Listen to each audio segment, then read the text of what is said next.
From wild arrests to band-breaking scandals, these are the 70s rock stars whose real-life crimes were louder than their music. Leif Garrett.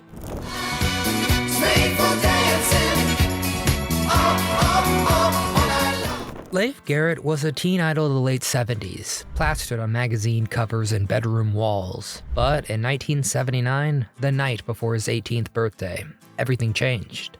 While driving under the influence, Garrett crashed his Porsche, leaving his passenger and close friend, Roland Winkler, permanently paralyzed. Leif's blood alcohol content was nearly 3 times the legal limit, and he admitted to taking Quaaludes. Yeah, an explosive mix that devastated both families. I think of you. I think of running on the beach castles in the... Winkler later sued Garrett, and though the case settled, the guilt lingered.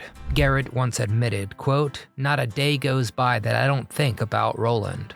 When the two later reunited on Behind the Music in 1999, Winkler forgave him on camera, but the pain was clear on both sides.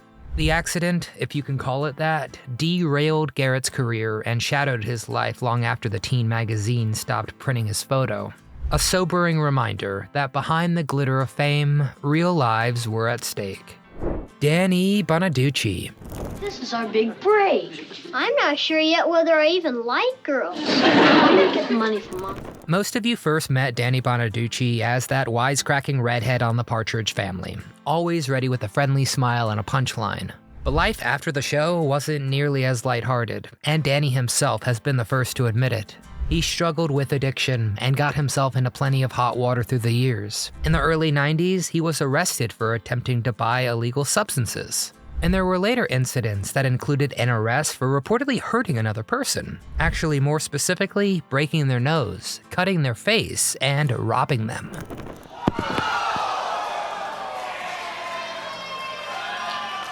And when you found this out, it was jarring, seeing that smiling kid from the Partridge Family now splashed on the tabloid headlines. Now, to his credit, Danny has been open about his struggles, turning some of those missteps into self-deprecating comedy for his radio shows. It doesn't undo the damage done, but his story pretty much shows the rough side of child stardom that many from that era faced.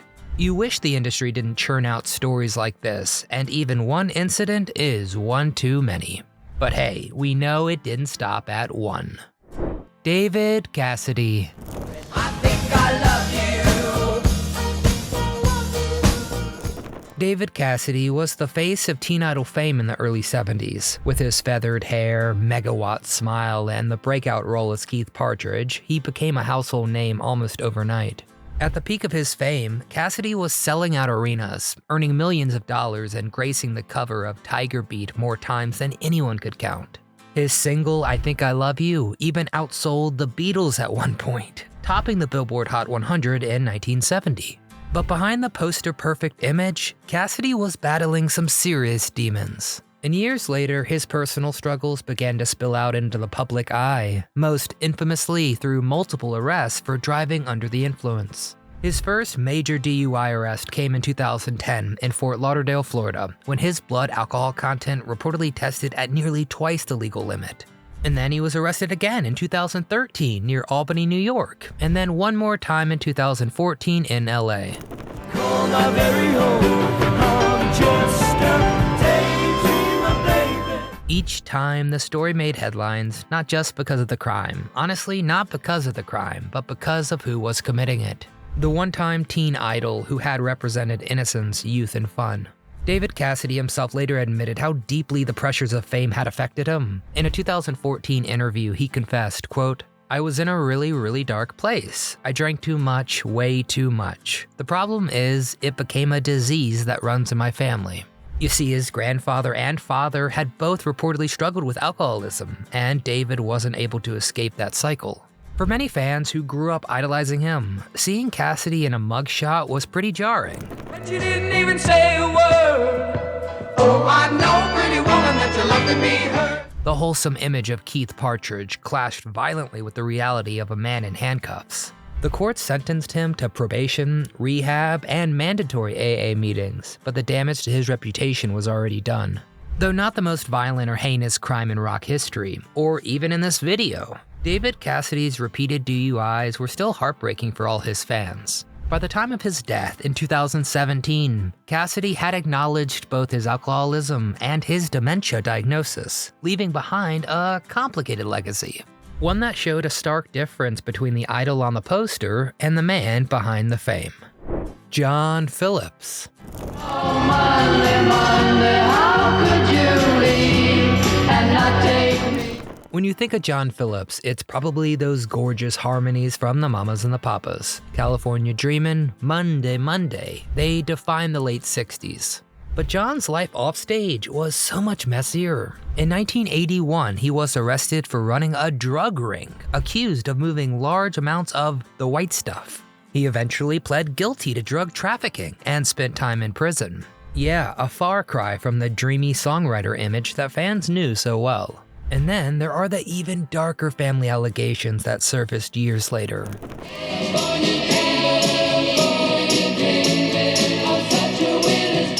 His daughter, Mackenzie, from the great sitcom One Day at a Time.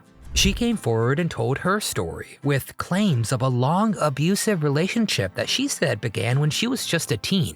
Now, John denied it while he was alive, but the story shook longtime fans who had grown up loving his music. Do you remember reading those headlines, like the flower power image of that band had subtly wilted?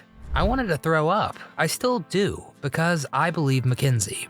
Even today, it's a hard story to reckon with, because the music, yeah, it's timeless, but the man behind it carried shadows that went far beyond the stage lights. Ozzy Osbourne.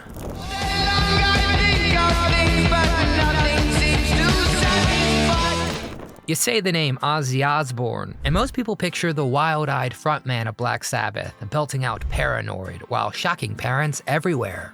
He built a reputation for outrageous behavior both on and off stage, and not all of it was harmless. In 1982, he was arrested in San Antonio, Texas, after drunkenly urinating near a monument at the Alamo. An incident so infamous he was banned from the city for years. Then you add in the stories from his marriage, where Sharon later admitted he had been violent toward her during his worst days of substance abuse, and you can see how destructive he was. Probably the most infamous was in 1989, when their volatile marriage came to a boiling point and Ozzy tried to strangle Sharon. Reporting also said he outright hit her multiple times. Do you remember this news circulating? Friends passing around wild Ozzy stories, half wondering if they were true, fully hoping it wasn't. I've seen your face 100 times.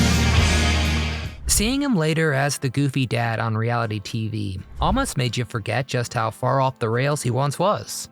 For fans of Sabbath's heavy riffs, it was jarring to hear about how his personal chaos matched the intensity of the music. And to his credit, Ozzy did get candid about those darker days and the damage they caused, showing that even rock legends sometimes have to fight to stay standing. Prince and Stevie Nicks.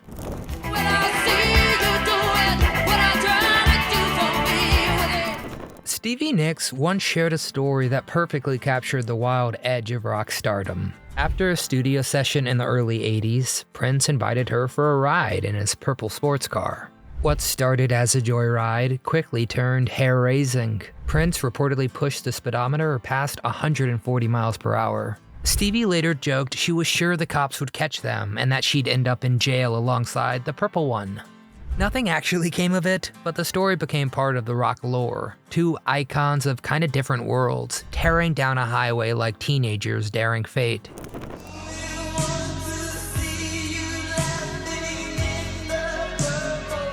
Fans loved hearing it because it peeled back the glamour and showed how even legends like Nicks and Prince weren't immune to reckless moments. It's a snapshot of just how unpredictable and dangerous life can be in the fast lane. Bruce Springsteen.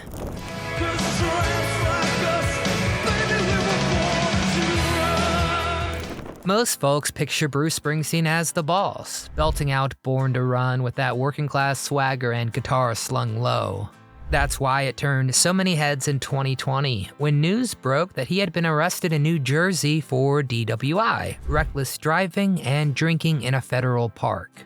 Now, the timing of this is what really made it explode. Just days earlier, he had been the face of a Jeep Super Bowl commercial, preaching unity and responsibility.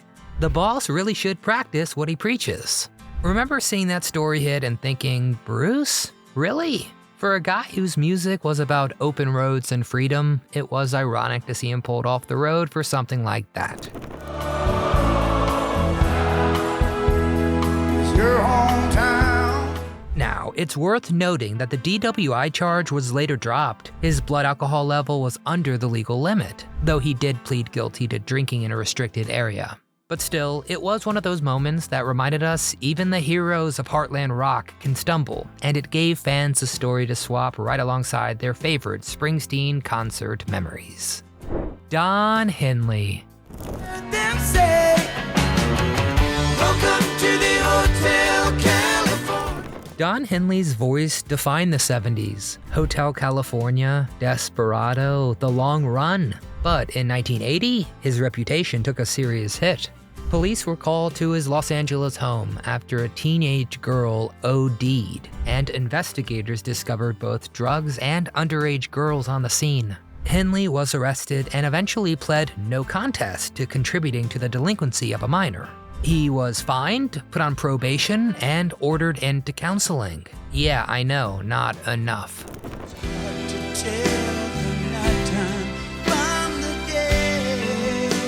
The case, of course, made national headlines. Fans who saw Henley as the serious Eagle, the one focused on lyrics and craft, were stunned. The arrest came right as the Eagles were fracturing internally, and it added another dark shadow to the band's so-called long-run era. In later years, Henley admitted the incident was a low point, saying the excesses of the rock lifestyle had gotten out of control.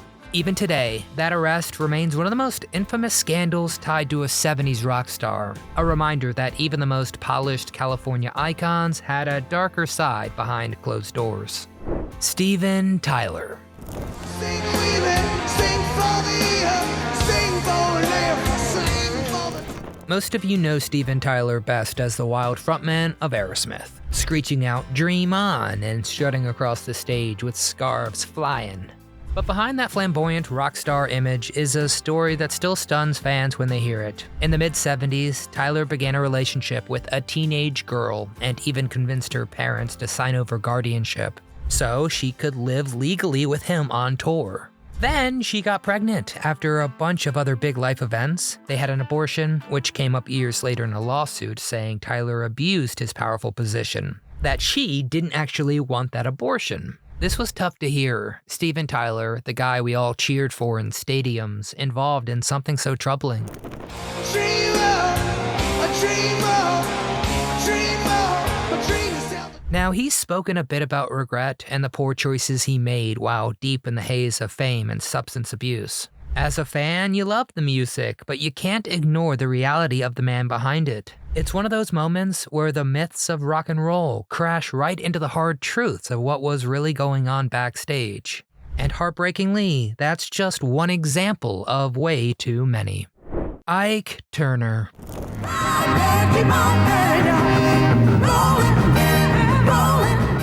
Ike Turner's name is forever tied to Ike and Tina Turner, the duo behind explosive hits like River Deep, Mountain High, and Proud Mary. On stage, they looked unstoppable, but off stage, the reality was really grim. In her 1986 memoir, Tina Turner revealed years of abuse, describing Ike as violent, manipulative, and addicted to the white stuff. She recalled being beaten before shows, walking on stage with fresh bruises masked under makeup, and living under constant control. By 1976, Tina had reached her breaking point. She left Ike after a violent altercation, escaping with just 36 cents and a gas station credit card. For years, the full story wasn't widely known. Fans had cheered the duo without realizing the pain behind the scenes. And when Tina went public, it shocked audiences, reframed their music, and inspired countless survivors of abuse.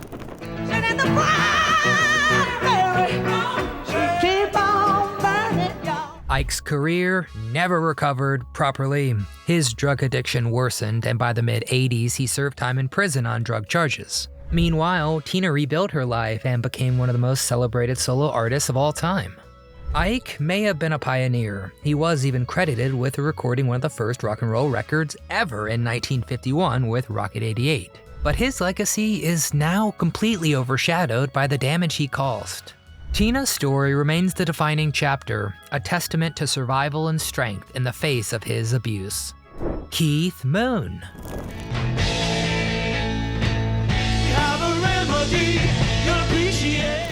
Say the name Keith Moon, and you probably picture the wild-eyed drummer of The Who, smashing drum kits and living up to the nickname Moon the Loon. His antics were legendary, blowing up toilets, wrecking hotel rooms, driving cars into swimming pools. But the wildest and most tragic story came in 1970, when he tried to escape a mob outside a pub that were attacking his Bentley. Moon, who himself was drunk, rushed to jump into the car and try to escape. He started driving, and in the chaos, he accidentally ran over and killed his chauffeur and friend, Neil Boland. Moon was devastated, and though the court ruled it an accident, the weight of it never really left. Afterwards, he would get nightmares that would wake him up at night, and he felt like he had no right to live after what he did. Just imagine living with that kind of regret and pain every single day.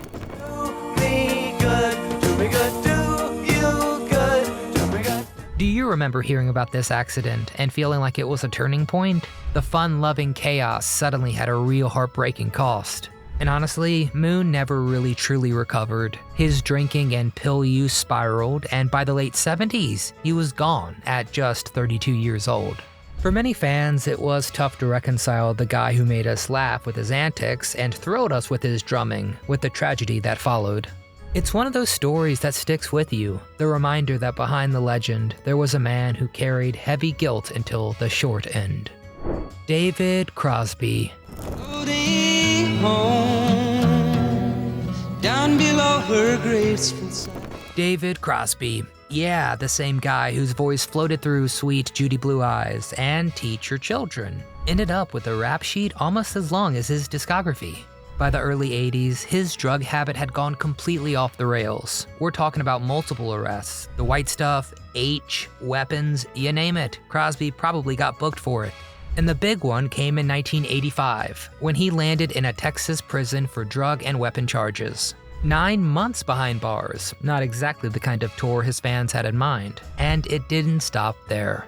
DUIs, a hit and run, drug paraphernalia, concealed weapons. Crosby's name was showing up in police blotters more often than the charts. Must be something you can say. And seeing that mugshot in the papers was surreal. Here was a guy who helped define the 60s counterculture, now looking like a cautionary tale your parents warned you about. The crazy part, he actually did turn it around. Crosby got clean, rebuilt his career, and even joked about his past mistakes later in life. But those years in the wilderness left a mark. It was proof that even the voices that once sounded like freedom weren't immune to crashing hard. Dickey Betts.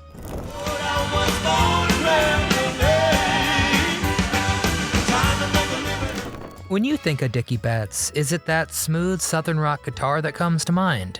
That unforgettable sound of Ramblin' Man, or the instrumental beauty of Jessica?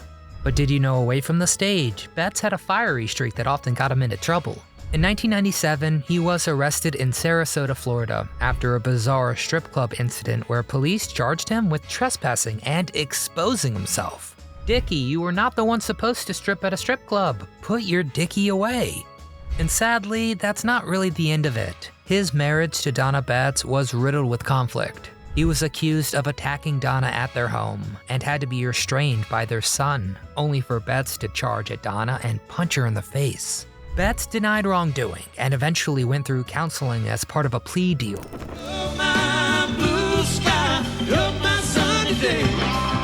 But the story added another layer to his reputation as unpredictable and volatile.